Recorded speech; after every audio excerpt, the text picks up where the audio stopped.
Kozhikode safe ഇങ്ങോട്ട് വന്ന ശേഷമാണ് കുടിവെള്ള വിതരണം മുടങ്ങിയെന്നാണ്. നമ്മൾ ഇങ്ങോട്ട് പോകുന്നതിന് ശേഷം കാര്യമായ എന്തൊക്കെയോ പ്രശ്നങ്ങൾ അവിടെയുണ്ട്. പ്രത്യേകിച്ച് ജിൽസിയുടെ ഏരിയയിലൊന്നും വെള്ളമില്ല എന്നുള്ള വിവരമാണ്. നഗരത്തിൽ അതെ വിവിധയിടങ്ങളിൽ 6 ദിവസമായിട്ട് ഈ കുടിവെള്ളം മുടങ്ങി കിടക്കുകയാണ്. എവിടേക്കാണ്? നടക്കാവ്, എരഞ്ഞിപ്പാലം തുടങ്ങിയ ഭാഗങ്ങളിലൊന്നും കുടിവെള്ളം കിട്ടാക്കനിയായി മാറിയിരിക്കുന്നു എന്നതാണ് പ്രശ്നം. അപ്പൊ അറ്റകുറ്റപ്പണി നടക്കുന്നുണ്ട്. അതാണ് ഈ പ്രശ്നമായി മാറിയിരുന്നത്. അത് കഴിഞ്ഞാൽ വെള്ളം ഉണ്ടാകുമെന്ന് അറിയില്ല. സിവിൽ സ്റ്റേഷൻ മുതൽ നടക്കാവ് വരെ 3 കിലോമീറ്റർ പരിധിയിൽ ഇപ്പോൾ വെള്ളം ലഭിക്കുന്നില്ല എന്നാണ് വിവരങ്ങൾ വരുന്നത്. ടി അനീസ് അലി അതിന്റെ വിശദാംശങ്ങൾ നൽകും. അനീസ്, അറ്റകുറ്റപ്പണികൾ ആ ഭാഗങ്ങളിൽ നടക്കുന്നുണ്ട്. അതുകൊണ്ട് എങ്ങനെയാണ് ഈ കുടിവെള്ളം മുടങ്ങുന്നത്?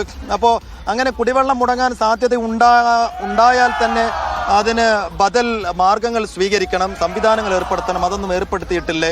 നാട്ടുകാർ എത്രമാത്രം വലിയ പ്രതിസന്ധിയിലാണ് അവിടെ അനീസ്? കൃത്യമായി പറഞ്ഞാൽ ആയിരക്കണക്കിന് കുടുംബങ്ങളാണ് കഴിഞ്ഞ 6 ദിവസമായി കുടിവെള്ളമില്ലാതെ പ്രയാസപ്പെടുന്നത്. വലിയ പ്രയാസത്തിൽ തന്നെയാണ്. ഇവരെ സംബന്ധിച്ചിടത്തോളം കൃത്യമായൊരു മറുപടിയും ലഭിക്കുന്നില്ല എന്നതാണ്. എപ്പോൾ ഈ വെള്ളം വരും എന്ന കാര്യത്തിൽ ഒരു വ്യക്തതയും നിലവിലില്ല എന്നതാണ്. ചേച്ചി, എന്താണ് ഇവിടുത്തെ ഒരു അവസ്ഥ? എത്ര ദിവസമായി ഇത്? ഞാൻ പറഞ്ഞില്ല, ഒരു 6 ദിവസമെങ്കിലായിട്ടുണ്ടാവും വെള്ളം വരാത്തത്. ഞങ്ങൾ വെള്ളം ഇന്ന് വരും നാളെ വരും ഇങ്ങനെ കാത്തുകുതിരും വെള്ളം വരില്ല. പിന്നെ ഇവിടെയൊക്കെ അധികം ആൾക്കാർ അസുഖമുള്ളവരാണ്. വെള്ളം കൊണ്ടുവരാനൊന്നും കഴിയാൻ പറ്റൂല. ഓരോരുത്തർ പണിക്ക് പോകും. പണിക്ക് പോയി രാത്രി വരുമ്പോൾ എങ്ങനെയാണ് വെള്ളം കൊണ്ടുവരാൻ? വീട്ടിൽ പോയിട്ട് അതും കഴിയില്ല. ഇന്ന് വരും നാളെ വരും എന്ന് വെച്ചാൽ ഇതുവരെ വന്നതുമില്ല. പിന്നെ ഈ ഇവിടെ ഇത് തന്നെയാണ്. ഇതാണിപ്പോൾ 2 ദിവസം കൊണ്ട് വരും എന്നറിയും.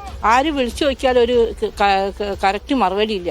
അപ്പം ഞങ്ങൾക്ക് വെള്ളം അടിക്കാനാണ് ഈ വഴിക്കൊന്നും വെള്ളം വണ്ടി വരുന്നില്ല.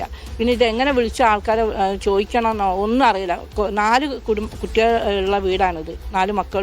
ഇതാണ് ഏറ്റവും പ്രധാനപ്പെട്ട കാര്യം എന്ന് പറയുന്നത്. ഈ സിവിൽ സ്റ്റേഷൻ മുതൽ നടക്കാവ് വരെ എന്ന് പറയുമ്പോൾ 3 കിലോമീറ്റർ ദൂരം ആയിരക്കണക്കിന് കുടുംബങ്ങൾ താമസിക്കുന്നതാണ്. പല ഹോട്ടലുകളെയും അതുപോലെ തന്നെ ആശുപത്രികളെയും ക്ലിനിക്കുകളെയും ഒക്കെ വലിയ തോതിൽ ബാധിക്കുന്നു. വെള്ളമില്ലാതെ 6 ദിവസം. ഇന്നലെ ഇപ്പോൾ ഇവിടുത്തെ കൗൺസിലർ, അതായത് എരഞ്ഞിപ്പാലം കൗൺസിലർ സലീമാണ് സ്വകാര്യ വാഹനത്തിൽ എത്തിച്ച് അല്പം വെള്ളം ഈ നമ്മൾ നിൽക്കുന്ന CDA കോളനിയിൽ നൽകിയിട്ടുള്ളത്.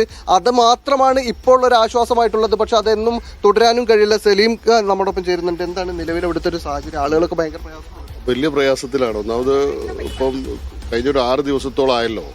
അത് 3 ദിവസം എന്ന് പറഞ്ഞിട്ടാണ് ഇത് സ്റ്റാർട്ട് ചെയ്തത്. പക്ഷേ ഞാൻ ഫസ്റ്റ് ദിവസം തന്നെ കോർപ്പറേഷനിൽ കത്ത് കൊടുത്തിരുന്നു വെള്ളം സപ്ലൈ ചെയ്യണമെന്ന് പറഞ്ഞിട്ട്. നമുക്ക് കോർപ്പറേഷനിലുള്ള വലിയൊരു വിഷയം എന്താണെന്ന് വെച്ചാൽ ആകെ ഒരു ടാങ്കറാണ്. ഇന്നലെ ഇപ്പോൾ ഞാൻ മനസ്സിലാക്കിയത് ഇന്നലെ അതിനൊരു വെള്ളം അടിക്കുന്ന മോട്ടർ കംപ്ലൈൻറ്റ് ആയതുകൊണ്ട് ഇന്നലെ ഫുൾ അടിച്ചിട്ടില്ല. നമ്മളിപ്പോൾ എന്താ ചെയ്യുന്നത് വെച്ചാൽ പുറത്ത് പ്രൈവറ്റ് പാർട്ടിയോട് പറഞ്ഞിട്ട് അവിടുന്ന് വെള്ളം നമ്മൾ ഇപ്പോൾ 2-3 തവണയായി ഇപ്പോൾ അടിക്കുന്നത്. ഇത് എപ്പോഴൊക്കെ ഈ പ്രതിസന്ധി തീരുമെന്നൊരു ധാരണ ഉണ്ടോ? ഏറ്റവും നമ്മളിപ്പോൾ അനുഭവിക്കുന്ന ഒരു പ്രയാസങ്ങൾ ഈ ചോദിച്ച ചോദ്യത്തോടാണ്. എന്ന് വെച്ചാൽ ആളുകളും നമ്മളോട് ചോദിക്കുന്ന മുഴുവൻ ഇതാണ്. പക്ഷെ നമുക്ക് പ്രോപ്പറായിട്ട് പറയാൻ പറ്റില്ല. 3 ദിവസം മുന്നേ വരുന്ന പറഞ്ഞു വാട്ടർ അതോറിറ്റി വിളിച്ചപ്പോൾ, ഇന്നലെ ഞാൻ വിളിച്ചപ്പോൾ സരോവരത്തിന് നേരിട്ട് അവിടുത്തെ നമ്പറിൽ വിളിച്ചപ്പോൾ പറഞ്ഞത് ഇന്നലെ രാത്രിയോട് കൂടിയിട്ട് റീസ്റ്റോർ വൈകുന്നേരം ആവും, രാത്രിയോട് കൂടി തീരുന്ന. ഇപ്പം നമ്മൾ മനസ്സിലാക്കുന്നത് എന്താ വെച്ചാൽ ഇനിയും 2 ദിവസം എടുക്കുന്ന.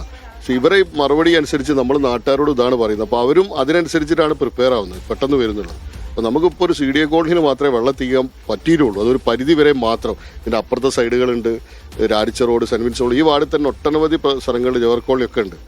ആയിരക്കണക്കിന് കുടുംബങ്ങളെ ബാധിക്കുന്ന 3 കിലോമീറ്റർ എന്ന് പറഞ്ഞാൽ ചെറിയ ദൂരമല്ല. അത് ആശുപത്രിയൊക്കെ വരുന്നുണ്ട്. അതോടൊപ്പം തന്നെ ഇത് എന്തുകൊണ്ടാണ്, എപ്പോഴാണ് ഇതിന്റെ പ്രതിസന്ധി തുടങ്ങിയത്? എന്താ ഇത് PWDന്റെ വർക്കിന്റെ ഭാഗമായിട്ട് അല്ലേ?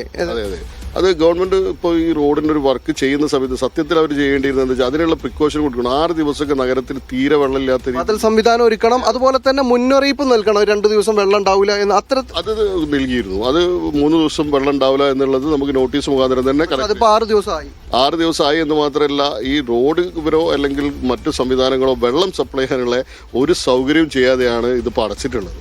അത് എല്ലാ കുടുംബങ്ങളും പ്രയാസത്തിലാണ്. വെള്ളം കുടിക്കാനുള്ളത് മാത്രമല്ലല്ലോ, അത് മറ്റാവശ്യങ്ങൾക്കുള്ളത്, വസ്ത്രങ്ങൾ മാറാനുള്ളത്, അങ്ങനെ ഒട്ടനവധി പ്രശ്നങ്ങളാണ്. ഇനി ഇത് അതിരൂക്ഷമാവും. ഇതിപ്പോൾ ഇന്നലെ വെള്ളം സപ്ലൈ ചെയ്തത് നിങ്ങൾ സ്വന്തം കയ്യിൽ നിന്ന് ക്യാഷ് എടുത്തിട്ടാണോ വെള്ളം സപ്ലൈ ചെയ്തത്? എങ്ങനെയാണ് അതിൻ്റെ ഒരു ഇത് ചെയ്തത്? അതിപ്പോൾ ഞാൻ കൈ നിർത്തിലാണ് ചെയ്തത്. അപ്പോൾ നമ്മൾ അങ്ങനെ നോക്കിയിട്ടില്ല. നമ്മളെ വീട്ടുകാരെ പോലത്തെ ആളുകൾ തന്നെയല്ലേ, നമുക്ക് സിറ്റുവേഷൻ അറിയാലോ. ഇതിപ്പോൾ എങ്ങനെയായാലും ഇത് ബുദ്ധിമുട്ടാണ്. വലിയ പ്രതിസന്ധിയാണ്. ആ ഒരു സന്ദർഭത്തിൽ അദ്ദേഹം ഇന്നലെ അത് പക്ഷെ അദ്ദേഹം തന്നെ പറയുന്നുണ്ട് അത് എവിടെയും എത്തില്ല, ചെറിയ തരത്തിലുള്ള ഒരു ഇത് മാത്രമേ ആയിട്ടുള്ളൂ. എന്താണ് എപ്പോഴാണ് എന്താണ് ഇവിടുത്തെ ഒരു സാഹചര്യം? ഭയങ്കര പ്രയാസമുണ്ടോ? കുട്ടികളൊക്കെ സ്കൂളിൽ പോകാനൊക്കെ? കുട്ടികൾ സ്കൂളിൽ പോകുന്നത് ഭയങ്കര പ്രയാസമാണ്. അല്ല 3 ദിവസം പോയിട്ട് 6 ദിവസമായി. 6 ദിവസവും വെള്ളമില്ല. അപ്പം നമ്മൾ എന്ത് ചെയ്യും? ഇതിൽ കുറേ വീടുള്ളതാണ്. ഇതിൽ പൈപ്പ് മാത്രമേ ഉള്ളൂ, വേറെ ഒരു സൗകര്യമില്ല. സൗകര്യം ഉണ്ട്, പിന്നെ പുറത്ത് കുറേ ദൂരെ പോകണം. അപ്പം നമുക്ക് അതിനുള്ള ഹെൽത്തില്ല, അങ്ങനെ കൊണ്ടുവരാൻ കഴിയില്ല. അപ്പൊ ഇത്രയും ബുദ്ധിമുട്ടാണ് ഇപ്പോ. തീർച്ചയായും സൈഫു ജിൽസി നമ്മൾ ശ്രദ്ധിക്കേണ്ട ഒരു കാര്യം എന്ന് പറഞ്ഞാൽ ഈ കോഴിക്കോട് എന്നുള്ളതാണ്. അറ്റകുറ്റപ്പണിയാണ്, 6 ദിവസമായിട്ട് വെള്ളമില്ല. വളരെ പെട്ടെന്ന് ആ പ്രശ്നം പരിഹരിക്കാൻ കഴിയട്ടെ. അപ്പോൾ